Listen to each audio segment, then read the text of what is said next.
We just unboxed our stainless steel Kasori kettle and we are about to try it for the first time and we are really excited. As you can see, I filled it up to the max line here, which is 1.7 liters, which is also 7 cups. So it has a very large capacity.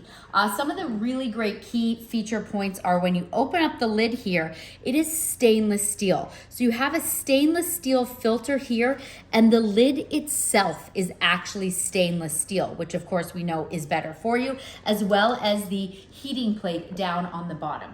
So we put that in, and a couple other things as well. It has an auto shut off, and once you turn it on, it turns completely blue, and when it's ready, it will just pop up. So we are actually going to time it. I've read that it can take anywhere between 3 and 7 minutes to boil, so let's find out.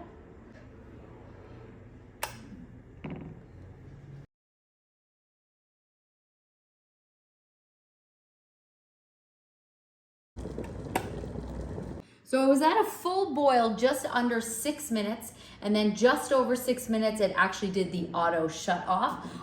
So for 7 cups of water, that's pretty impressive. And I love here, I mean, of course the handle is not hot at all, and they are raving about their spout because it is designed to be spill proof. So, Kasori, thank you very much.